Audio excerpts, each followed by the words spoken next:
All right, let's get this show started, folks. Good evening, everyone, and welcome to the Winnetka Village Council regular meeting for August 1st, 2023. I'd like to call the meeting to order and ask that everybody mute your cell phones or other electronic devices. And I will ask our village manager to do a roll call for attendance. Thank you. Trustee Dahlman. Here.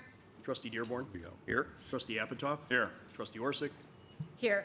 President Rins. Present.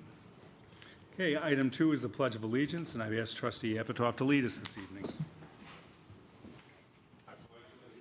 the flag of the United States of America and to the republic for which it stands, one nation, under God, indivisible, with liberty and justice for all. All right, quorum check, please. Okay, August study session is canceled. Next meeting would be August 15th. Bridget, Absent. you're out? On the 15th. Sorry. You're okay? Okay. And then September 5th is the first meeting in September. Look okay? It's okay. All right, great. Sounds Thank good. you. Thank you. Okay, next item on the agenda is public comment. This is the time of the evening when people who would like to address council on any item that is not on the agenda, you're welcome to come on up to the podium and share your thoughts with us. Would anybody like to speak tonight? There was somebody coming up first. Come on up, Ted. No, I mean, you'd like to go from the front to the back. Okay, well, thank you. Come on up. I just didn't expect anyone else. Yes. I'm sorry. Good evening.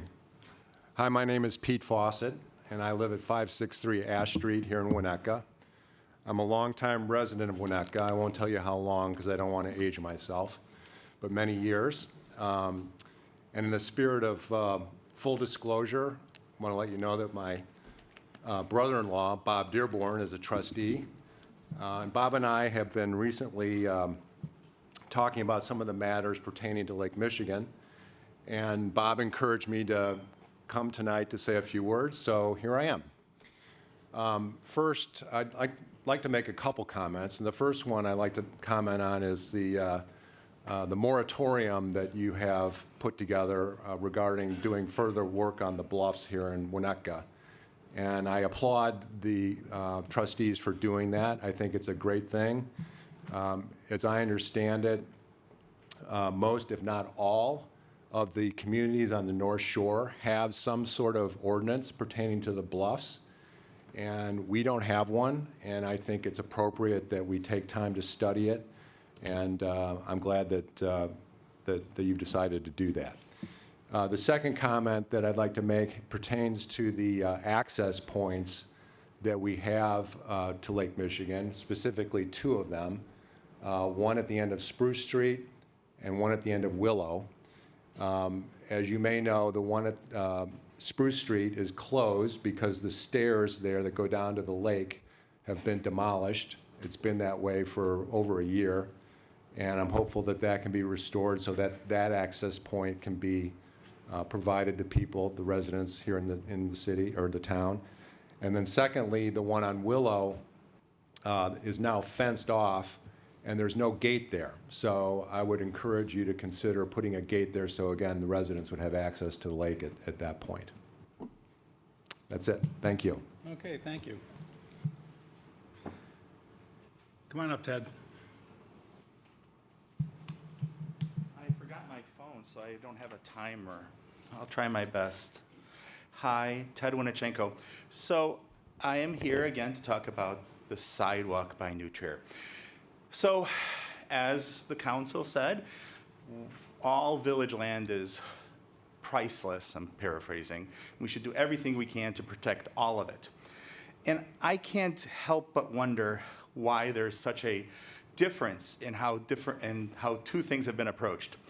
Around 2018, 2019, there was this approach to the Park District about getting some land on the lake shore, and there were non-disclosure agreements, and there was all this deliberation in closed session, away from public scrutiny, until it became known and put out that all these things had happened, and that all these things, happened behind closed doors when they shouldn't have. And the village, wrote in and made an overlay district which would prohibit things and talked about the beauty of like protecting village land and, just making it all seem like the council is a shining knight. But at the same time, in around 2019, the village was approached by private owners next to New Trier, where there is a sidewalk that would allow children to go from New Trier west away from the traffic of the streets. And back in 2000, when this was discussed previously by the council, the chief of police pointed out that closing that sidewalk increased traffic, and we'll never know what impact that had on the grievous injury to one student and the criminal complaint against another. But that council left it open for this to be reconsidered and rediscussed. But in 2019, those private owners came to the village, and without any public input, in fact, without any public notice whatsoever, the council decided to get rid of the land. And that is documented. On October 11th, Brian Norkus sent a letter, and I find it funny that I'm happy to, if I am saying anything that is factually false, please let me know and I'll shut up. But he sent a letter that said, as I believe you were, the village council authorized staff proceeding with transfer of ownership of this pathway. That was a month before the first time and only time that the council discussed this. How did the council arrive at this thing without any public discussion? It seems to me like this is a prototypical, it's the Chicago way. It really is. So now we have a sidewalk that still hasn't been torn out, that still is the village's, that the owners themselves complained about, that they were paying too much, basically paying more than nothing for it, and didn't pay the required amounts as required by council's ordinance. The council can, by resolution, rescind that ordinance and keep the sidewalk. And I believe it should. And if the public really thinks that the sidewalk should be sold and we should get rid of this safety option for students from New Trier, then you can re-ordinance it. But to say that, oh, we're going to protect the beaches and keep the park district from doing things that are against the public interest, and at the same time meeting in secret and authorizing land transfers without any public notice, there's a word for doing one thing but saying another. The only word I can come up with is hypocrisy. And I know it has negative connotations, but that's the only word I could find. And I've been thinking about this for 3 weeks. Thank you, Ted. Would anybody else like to address council? Come on up.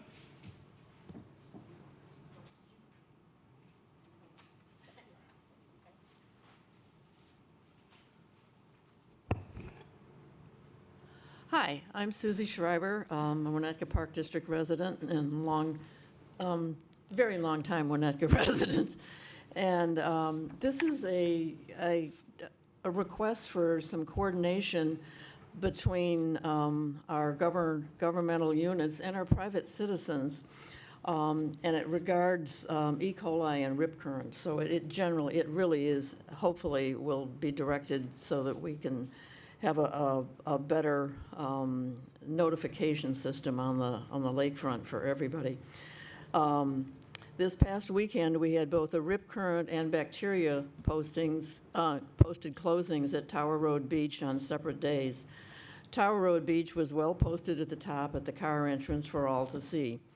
The concern is that Lloyd boating ramp and beach were open but not posted. Paddleboarders and, yes, a fair number of swimmers at the south end of Lloyd were very actively using Lake Michigan on these days. Paddleboarders often go north towards Tower Road Beach. They would not have known there was a high bacteria count in the waters of Tower Road Beach. And the question arises, should we not have a clear posting at the top of the Lloyd entrance too for rip currents and high bacteria levels when they are present on the lake? I do not know if there is signage at Maple or Centennial.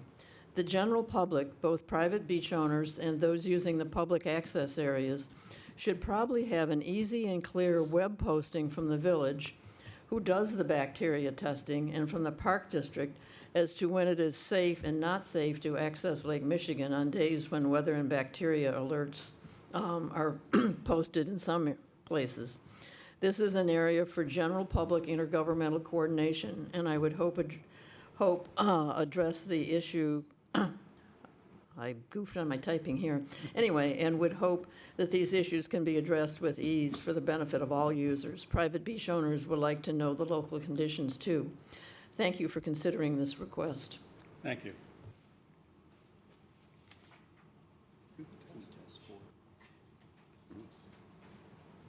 Maybe double. Would anybody else like to address council? Hi, Christina. Christina Coto.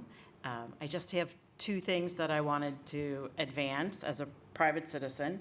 Number one, I personally think that a joint study session between the Village Board and the Winnetka Park District Board would be an amazing opportunity to demonstrate how we can work together, how we do work together, how we can have many civil and productive conversations and share information.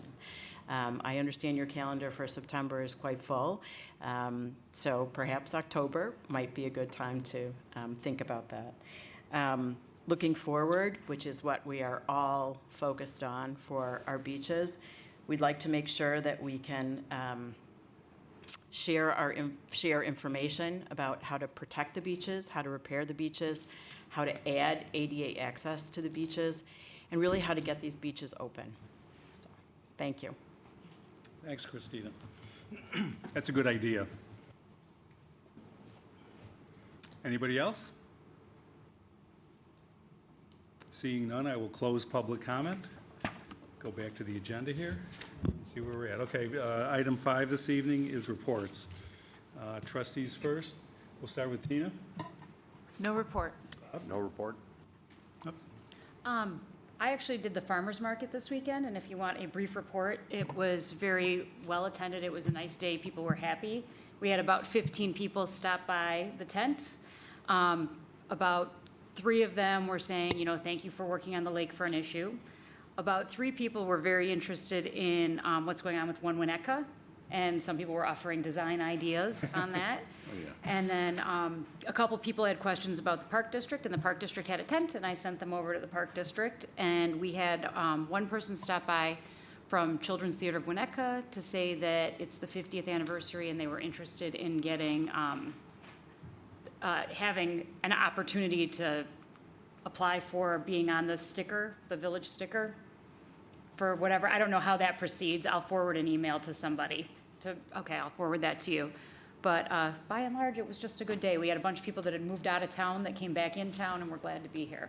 So, I was told that our farmer's market is a destination. Had people coming from Highland Park and Evanston and said that ours was the best one. Oh, great. We knew that all along anyway. Yes, of course. So, thanks, Bridget. Yep. Rob? Can't top that, no report. Okay. Village Attorney. Shall I report? Yeah. Okay. As you all recall, I'm pleased to report that the Illinois Attorney General ruled today in the village's favor on all matters related to a challenge that was filed with the Illinois Attorney General to the village's decision to go into closed session at the December 6, 2022 council meeting. As you all will recall, that was the meeting at which the village considered the plat of consolidation for 205 Sheridan. Both sides, the property owner and those objecting to the resolution, threatened the village with litigation in open session that night. In an extended closed session, the board engaged in a productive and creative discussion on how to navigate the resolution in order to protect the village from litigation. The Illinois Attorney General reviewed the entire recordings of both the open and closed sessions. The challenger had argued to the Attorney General that the village did not have grounds to go into closed session, and once in closed session had strayed off of the authorized topics and had conducted illegal discussions in closed session. The Illinois Attorney General explicitly disagreed with both of those arguments. The Attorney General found that the village board complied completely with the Open Meetings Act in all respects. Needless to say, it is not every day that the Attorney General reviews closed session recordings and then finds entirely for the local government. That the PAC did so here, while it was as we predicted, speaks volumes to the village's commitment to complying with the Open Meetings Act, even in the context of difficult and sensitive matters that come before the village. So I applaud you all for how you handled that closed session and that entire meeting. Great. Thank you, Peter. Village Manager No report this evening, thank you. and Village President, I do not have any report this evening. All right, we'll move forward on to item 6, which is presentations. And our first item is resolution number R71, 2023, appreciation resolution for the Crone family. On behalf of the Village Council and the Village of Winnetka, we would like to express our gratitude to the Crone family for their cooperation and collaboration with respect to the 1205 Sunset property for allowing the village to complete the Crow Island phase of the stormwater project. I will now read the resolution.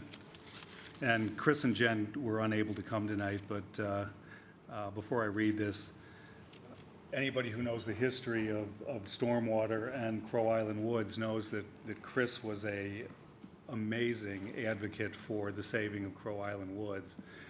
Started his own 501c3, set up a website, and really put a lot of hard work into stopping stormwater in its tracks. But it wasn't really that he was looking to stop stormwater, he was looking to preserve the woods out there. This council, or the council back then, took that challenge very seriously. I know I personally did. And we started to seek ways that we could potentially avoid the woods. And it came to our attention that if we were able to control the Crone property, that would give us an opportunity to stay out of the woods. It would allow us to not impact his neighbor who has a pool literally on the property line. And it would make for a more sensitive installation in the areas around there. And Chris stepped up and approached us and said, well, why don't we talk about buying the house? Thank goodness that our MWRD had some vision on this project as well, and agreed to step up and help us acquire the property under their flood-prone property acquisition. So the idea behind that is when we purchase a property with grant money from MWRD, the home's to be demolished and the property is to remain in a natural state, a conservatory state there forward. So it really took, to me, to have somebody who was such a strong opponent step up and be the last person to step into this whole partnership thing and provide that missing link to making the whole thing really hum was just fantastic. And I asked staff to put together a resolution that reflects our thanks and appreciation to Jen and Chris for stepping up and doing the right thing.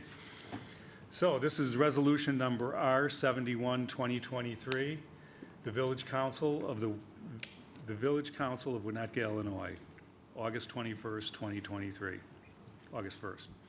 Whereas Jennifer and Chris Crone have long been advocates and stewards for the Crow Island Woods and have supported restoration and preservation efforts for the woods and have worked with the village to develop a plan that protects and retains the existing natural resources of the area.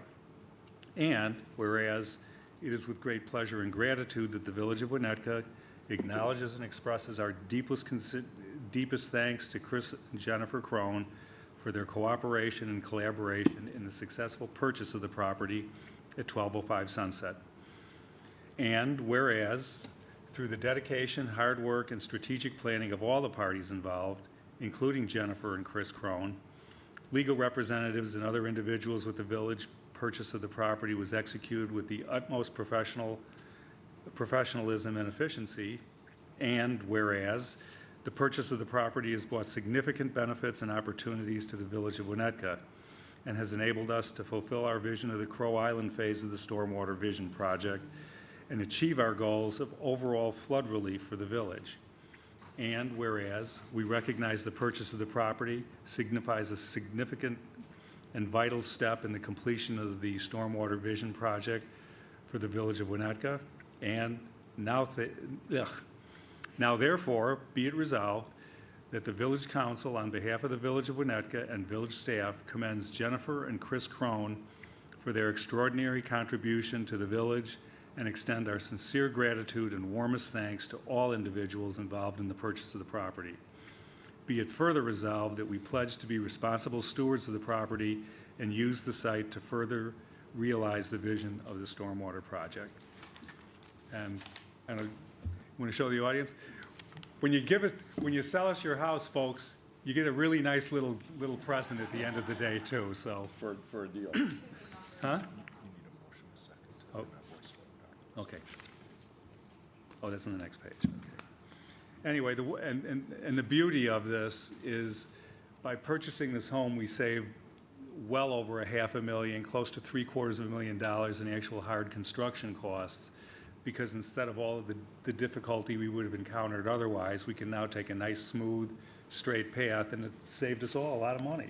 So, and preserves and becomes an integral part of that complex out there. I guess I need a, It's not on the agenda. oh, it's not on the agenda, okay. I need a motion to adopt resolution number R71, 2023. Second? All those in favor? Aye. Opposed? That motion carries. Thank you. Thanks again, Chris and Jen.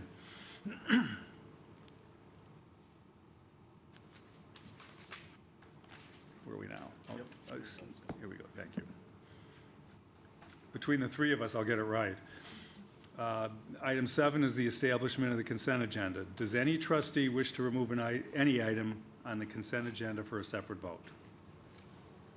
Seeing none, may I have a motion to approve the final form of the consent agenda? So moved. Voice vote, all those in favor? Aye. Opposed? That motion carries. Now we'll move forward to the approval of the consent agenda. And I'll ask the village clerk to read the items on the consent agenda. Thank you. Approval of the warrant list dated July 3rd, 2023 through July 17th, 2023 in the amount of $4,954,893.81. Ordinance number M11, 2023, approving a final plat of subdivision and granting variations from the Winnetka Village zoning ordinance for 415 and 423 Asbury Avenue. Resolution number R72, 2023, waiving bidding and approving an agreement with GovTemps USA LLC for temporary staffing services. Resolution number R73, 2023, awarding a contract to OAKK Construction Incorporated for repair services to the fire training tower. And resolution number R75, 2023, waiving bidding and approving the purchase of a new public works vehicle from Custom Truck One Source Incorporated. Okay, thanks, Rob. All right, may I have a motion to approve the consent agenda by omnibus vote? Second. Roll call vote. Trustee Dahlman? Yes. Trustee Apatow? Yes. Trustee Orsic? Yes. Trustee Dearborn? Yes. That motion carries. Thank you. Okay, moving along, item 9A is ordinance number M12, 2023, granting a variation from the Winnetka zoning ordinance to allow the construction of an addition to an existing residence with the R4 single-family residential district. Council will consider a request from the applicant seeking approval to allow construction of a one-story addition to the existing residence. Hold on one sec.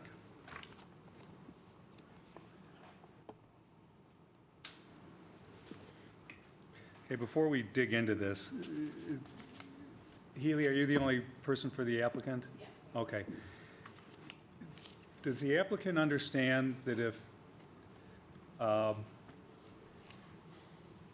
they go ahead and have a historical impact statement done on their house, that they don't have to go through any of this? You do. But they still prefer to go through the zoning hearing and that entire route? Okay. All right. You've been asked and asked. Oh, with Healy? Well, once we get to that point about that. Oh, okay, well, Yeah. obviously, they know about it, so that was my only concern, so we can Yeah. go ahead and let David do his thing. All right, our Community Development Director, David Schoen, will review this item. So the applicant is proposing constructing a small addition on the rear of the home for a mudroom and removing an existing front enclosure that will result in a net increase of 70 square feet of gross floor area. Currently, the home exceeds the permitted gross floor area by approximately 475 square feet. Due to the inclusion of approximately 842 square feet of the existing basement, which is included in GFA given the basement projects more than 2.5 feet above grade. The requested floor area variation before the council this evening includes not only the square footage of the addition, but also the existing non-conforming square footage, thus the reason for the 16% increase in GFA.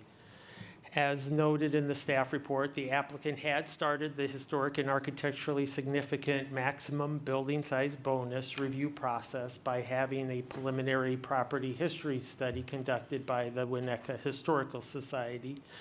And as the applicant's representative has indicated, they decided not to move forward with that process and to request the variation. Let me go back here. Get my mouse to work.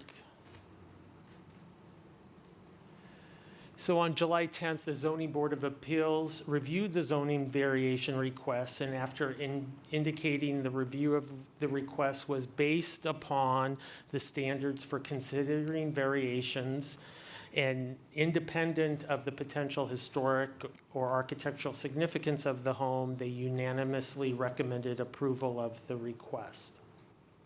Just to elaborate a little more, I guess, to maybe understand where the applicant went with their decision. So the 20% GFA bonus would allow 658 square feet above what's allowed by zoning. Currently, they're already over by 475 square feet, so that would leave 183 square feet if they went through the bonus density route that they would get in additional square footage.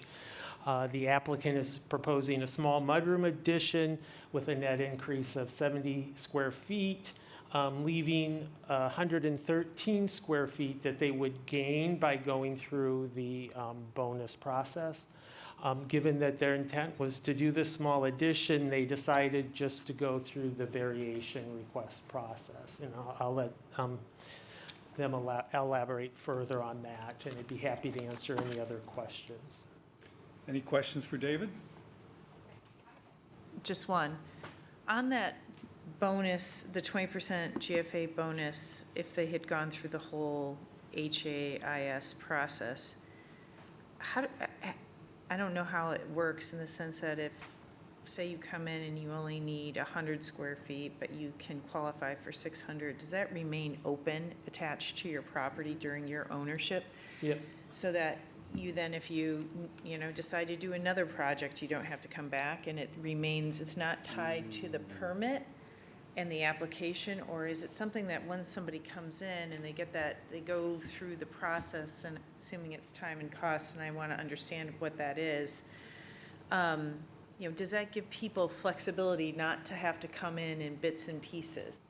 And that if they go through that, establishing that process once, whether they will have that, for lack of, I think of it, the ability to play with that square footage in the future? They would be able to play with that. They would have that square footage available in the future. They also, though, have to adhere, any changes that they make would have to be reviewed for compliance Correct. with our guidelines. So that if they came in, and this, just as an example, and they coming in, I can't remember, it's 100 square feet or 70 square feet, they would have another, 580 square feet available if they had gone through the process. Well, in this instance, because they're already over 475 square feet, they'd only have 113 additional Okay, square feet. got it. But you get where I'm going, like, Yes, yep. yeah, okay. Thanks. Other questions for David? Seeing none. Is there any public comment on this item? Well, can we ask Keely a question? Keely, can you come on up to the podium? Sorry. That's okay. Tina's going to grill you now. No, that's good. No, I mean, No, I just, I get it, right? But there was, obviously, I'm always sensitive to unintended consequences of certain regulations. And so that's why I wanted to ask the question, because I think you said at the ZBA, according to the minutes, we don't want, the applicant decided not to go through the process. Could you help educate us? Is it costly? Is it timely? Like, what is a formal HAIS I involved? was going to say, D, all of the above. Yeah. It's about $4,500 to get the HAIS study. We had our first one, which is a client of mine at 615 Elm Street, go through it, and they did complete the process and got approved a couple weeks ago. Next week, okay. But the initial phase, or the initial process, just went through the, I guess, analysis of whether the home would be considered, and they did qualify for that. Because of the nature of this addition being so small and already being over, again, just as David said, the net add of 600 available square feet was mostly already used up, and so we felt that it was worth the effort to go through the zoning variance process because it would be quicker and less expensive. While it's still out there, at the end of the day, the zoning board, I think, also supported that the net overall was still going to be under that 20%, and therefore they recognized that the basement, adding 800 square feet because the basement sits so high out of the ground, really was a zoning, and that's not a flaw, but just basically was a legitimate zoning request to be able to add this small mudroom. But So these $4,500, that's a lot of money. I assume that is a historical consultant who provides a Correct. formal report. I was pleased to see the inclusion of the WHS research, but I guess in my mind, I'm wondering, what does a consultant and a formal HAIS provide beyond that? I mean, and it's quite elaborate. It's similar to when a house is being considered for a tear down. It goes through all of the history of all of the owners, who's significant, what the connection to Winnetka is, really from birth to completion kind of thing. It was fascinating. It was really, really interesting. But it's a time and money add to the overall length of the project. Yeah, okay, that's helpful. I'm hoping that more will do it. Susan Benjamin was our consultant, and she's phenomenal, and she was over the moon that Elm Street considered going forward with it, so. Yeah, and certainly that's why we've adopted it, right? Yeah. We want Yeah, and I'll say honestly, too, I obviously have worked in the village for 30 years. Yeah. That was the first time I'd ever even heard about it, so I'm thrilled that it's even an option. I think it's a wonderful way to potentially preserve some homes, so. Yeah. Okay, thank you. That's all I had. The other point on this is that the Historical Society, they're very helpful in this process to get the ball rolling on this. I thought the report on the architect, and, they weren't quite sure that the architect was of this home, Dale or whatever his name is. But the HIS would go into that deeper. They would maybe come to a conclusion, maybe not. But the whole idea is to memorialize that it's an architecturally significant or historically significant property, and qualifying for this 20% GFA increase. It is costly, but if somebody, I think, David, there was another house up in Hubbard Woods that had the 20%, and they preserved it. Is that correct? I think there was one other home. We have not had one to apply. What was the one up there that was convinced not to do a tear down? Do you remember that? That was just last week. No, this was a couple of years ago, whatever, but. Did we just go through, wasn't that the same house that we were told? Well, that I don't know. Not sure. It was before we adopted. Maybe it was before. And they asked for a 20% variation, so that may That be may have where got you're. the wheels moving on that one. Yeah. But anyway, I would just say, I think it's fantastic that the house is being preserved. Oh, absolutely. Bottom line, that's the Right. key, whether it's under the LPC, commission or whatever, or not zoning, it's a great thing. So I applaud you for that. I would just suggest we think about that houses of a certain age. If they're a certain Well, age. but you have to establish that it's historically significant. Wait, that's not on the agenda today. No, I know. It's not. Please. We Had a few rough spent meetings, 3 okay, hours at the guys. preservation All right, meeting going through it. I'm just putting it out there. Anyway, thank you. there any, I appreciate the information. I will say this. A $4,500 fee for a 70 square foot addition is $65 a foot, which is a lot. Yeah. I've asked Rob, and this is something, only because it came on my radar screen really late, is maybe we approach Susan, and in instances where this is the case, where the 20% bonus, maybe she can provide a reduced rate, on those. HAIS light. Yeah, I or was gonna say, yeah, if there's a simpler the version. same yeah. thing, but maybe Yeah. just give us a reduced price as part of the preservation effort, you know what I'm saying? So, and she's gotten a lot of business of, I mean, Susan Benjamin was doing HAISs when I was sitting here in 2005. Right, yeah, no, Oh, I mean, she's the, you know, she's the guru. Yeah, but they're all the same. Yeah, I understand that. And Susan is awesome, and she knows this town like very few others, so it helps. Any other questions? Nothing major. Was there any neighbor feedback on this? Any neighbor pushback? Nope. Okay. I didn't think so, but I wanted to check. Thank you. Okay, any public comment? Seeing none, I'll bring it back up here, and once I find my page.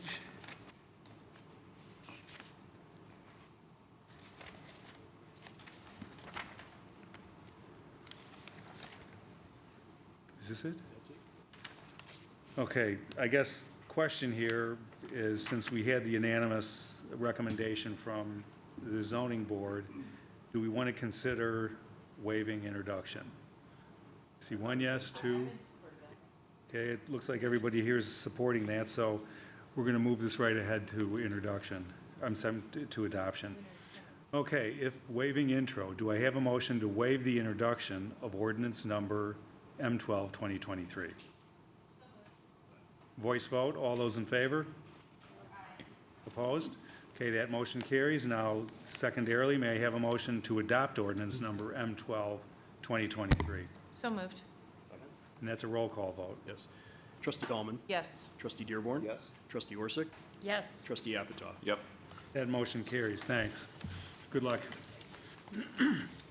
Okay. Moving along, item B is resolution number R74, 2023, a resolution approving a reimbursement to the Village of Kenilworth for design services for Green Bay Road Streetscapes Concept Plan. Council will consider authorizing costs for professional services in partnership with the Village of Kenilworth for streetscape. Ugh. You know, I've been beating the bushes for streetscape my whole life, and I can't even say the damn words. We all know what it means. And David's back to review this. Yes, last year, the Kenilworth Village Manager approached Village Manager Bayhan regarding studying Green Bay Road between Kenilworth Avenue in Kenilworth and Winnetka Avenue in Winnetka for roadway and streetscape enhancements. After going through a request for proposal process, the staff of both communities have selected Ciorba Group and Tesca Associates to provide design services to prepare a streetscape concept plan. The purpose of the study would be to explore the feasibility and desirability of roadway and streetscape enhancements. The analysis would serve as the foundation for a Phase 1 engineering report, which would be required next step should we wish to proceed with improvements. And this is due to the fact that Green Bay Road is owned and maintained by IDOT. The streetscape concepts explored for the Winnetka portion of the corridor will be based upon the streetscape elements developed with the Elm Street Business District streetscape improvements, but specifically tailored to this corridor.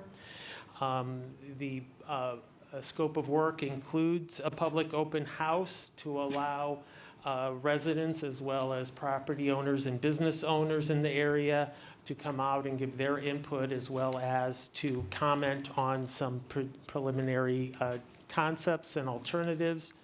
And then a recommended concept design will be presented to our village council as well as to the Glencoe Village Board.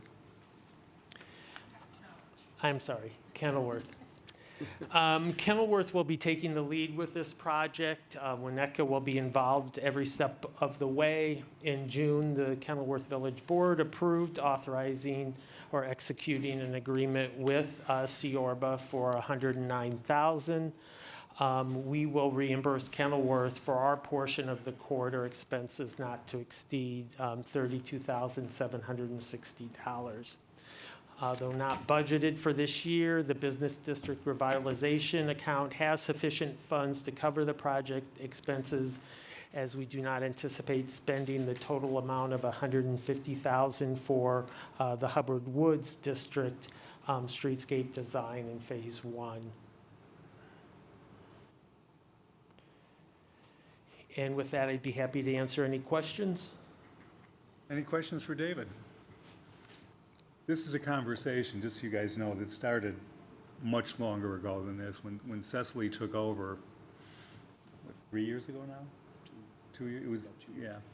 You know, when we first met, she threw out the idea that they were looking at the corridor, and, you know, the idea was we could be a lot more efficient and really accomplish a lot more if we worked on this together.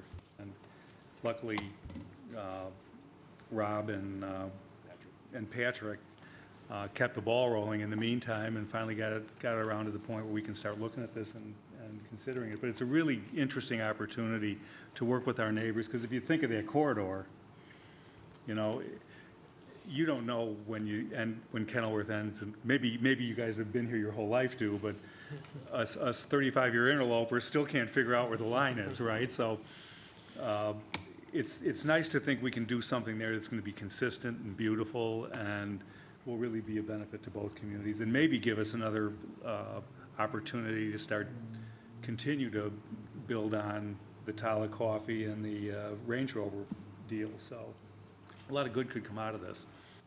So where is the line? I think it's the end of our parking lot. Pretty much. Yeah, it shows here, but when you're driving, you can't figure it out. I don't know. But I thought it would be a nice idea, and clearly the folks in Kenilworth do too, and I think it's an exciting opportunity to partner with our neighbors to the south in more than just fire and police. So anyway, that's my comments. Anybody have questions for David? Public comment, would anybody like to speak on this? Close it up here and ask to have a resolution to adopt resolution number R74, 2023. Roll call vote. Trustee Orsic? Yes. Trustee Apitoff? Yes. Trustee Dahlman? Yes. Trustee Dearborn? Yes. That motion carries. Thank you. This will be a fun one, so I'm excited about it. Okay, item 9 is old business. There is none tonight. And item 10 is new business, 808 Oak Street zoning ordinance text amendment to allow the new multifamily buildings in the C2 General Retail Commercial District for policy direction.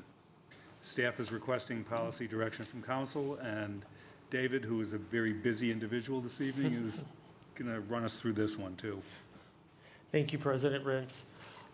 So go over this quickly. The applicant is the prospective purchaser of the subject property and requests that the village amend the zoning ordinance to allow in the C2 General Retail Commercial District as a special use residential uses on the ground floor that are less than 50 feet from the front lot line.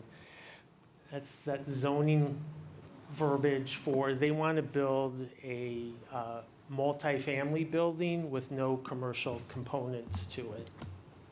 So currently in the C2 district, you cannot do that, and requires a text amendment.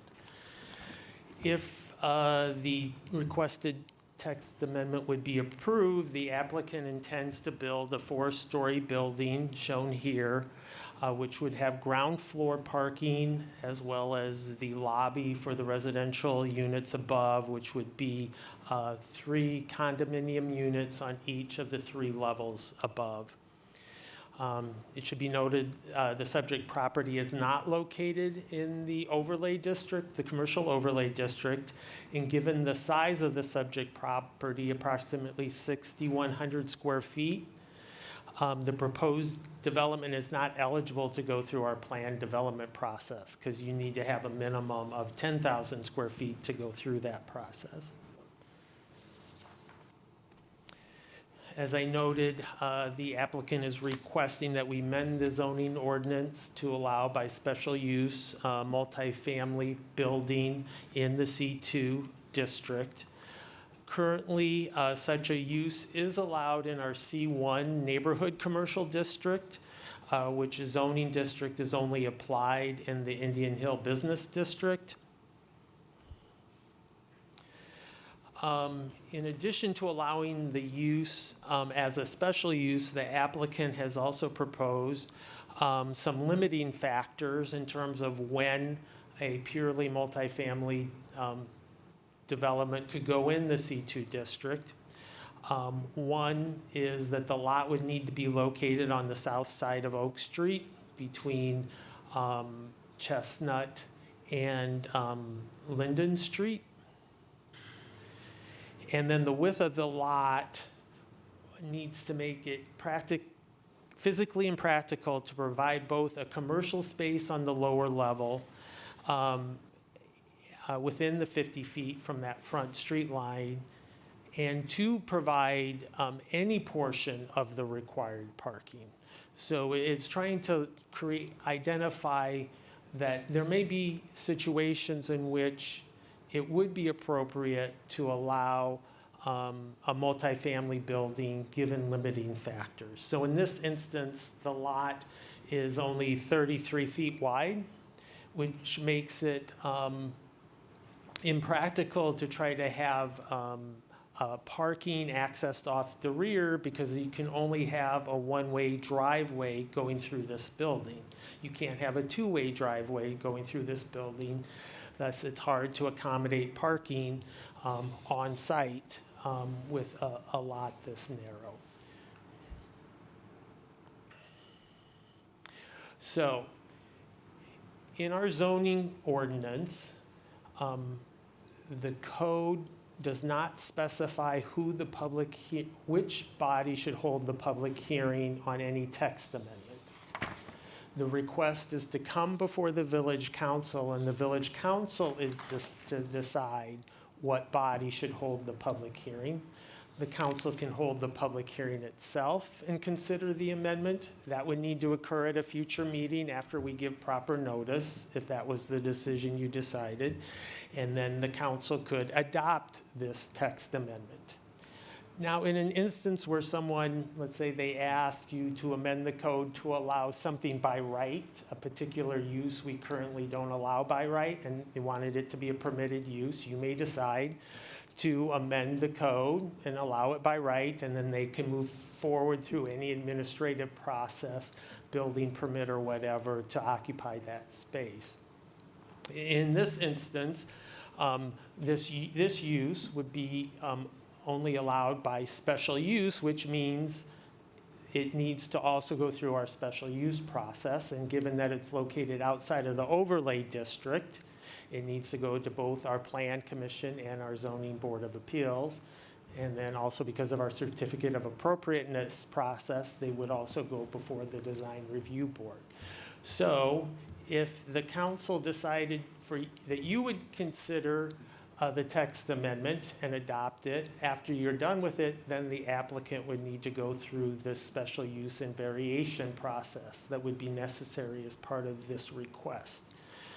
The other option is you have the advisory bodies also consider the text amendment and have the public hearing on it as they consider the special use and variation request. Then once they've reviewed and provided their recommendations, then it would come to the council for approval.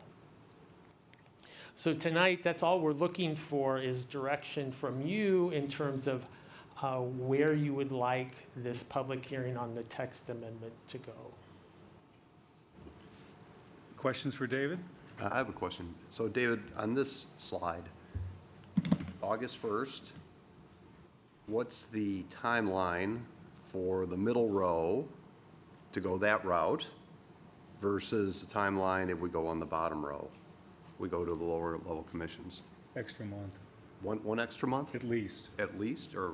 Well, yeah, so first we would have to notice the text amendment for you to hold the public hearing, and we need about 21 days to do that because of newspaper notice requirements. So that would be the quickest, and then the council would have to consider that at one, if not two meetings. And then after that, they would need to submit all of the materials for the special use permit and variation application. We then have to notice all of that, same notice requirement as for when the council would consider it. Right. So, these have to go through, either way, it's going through DRB, it's going through Plan Commission, it's going through zoning.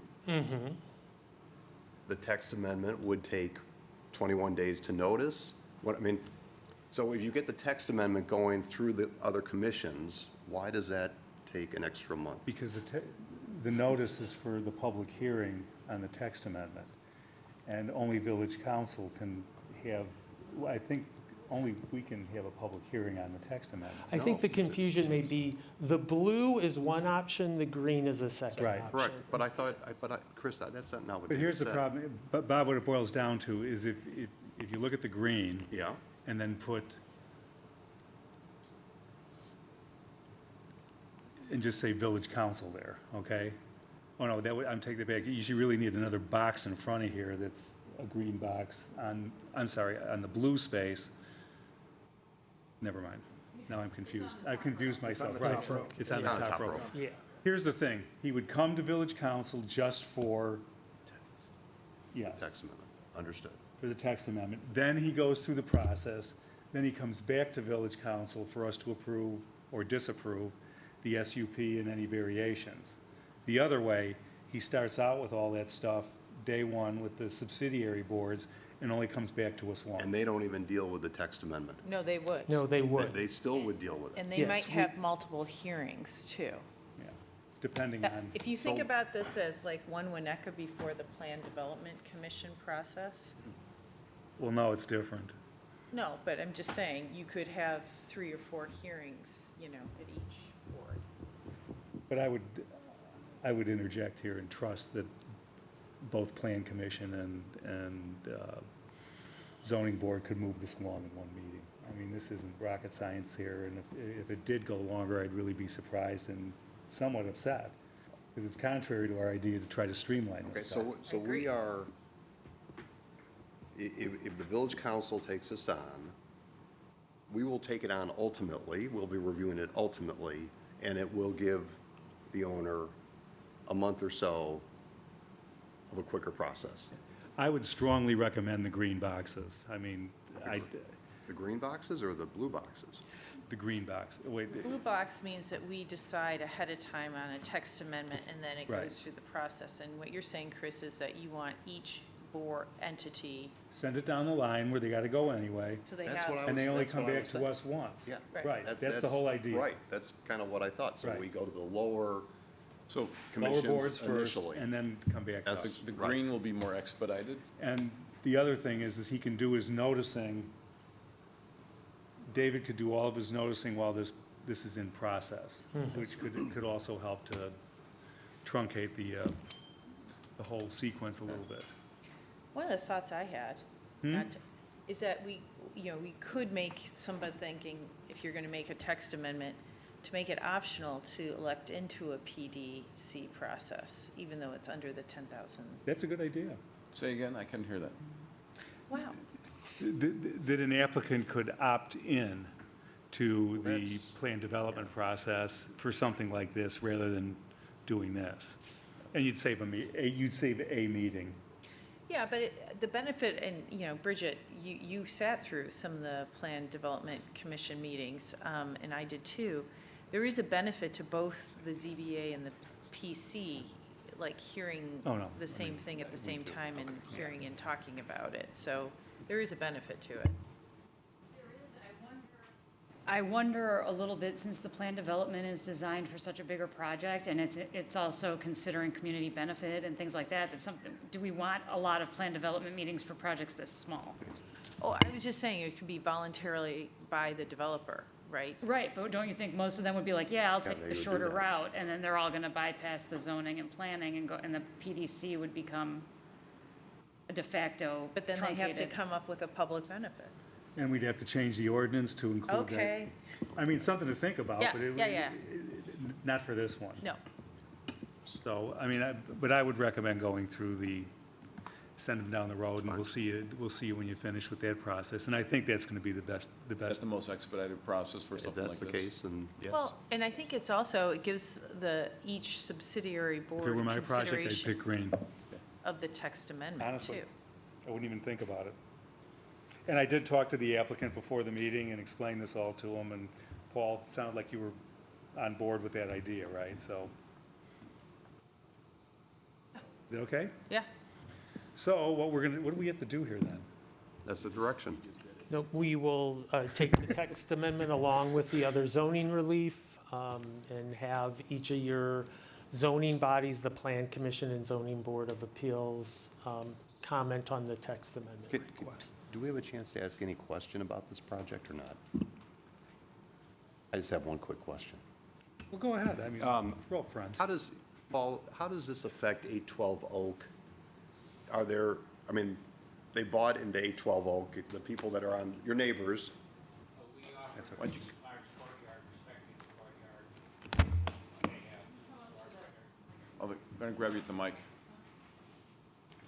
I mean, are there, if they bought and they had windows on the east side of that building, that's their They have risk. windows facing north and south, North and south. and just hallway looking into their courtyard. Got it. But my building steps back at the same lines of their courtyard and basically offers, I forget, 12 feet or 16 feet of additional courtyard.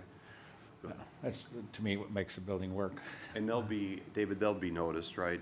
The neighbors, obviously. I have talked to them, You by the have? way, and one of the reasons, you know, the parking is on grade is that there are underground parking garages on both sides, and just the number of units that are there, we can't afford to go down and take that chance of damaging the structures.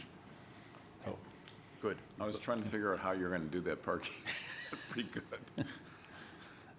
So, Great. thanks, Paul. anytime. David, you heard what you need to hear? So we don't even have to vote on that one. Bad. What do we do now? Adjourn. Item 11, I get to walk the dog. And it's still light out.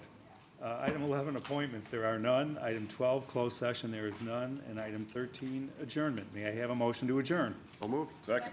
Voice vote, all those in favor? Aye. Opposed? We stand adjourned. Thank you.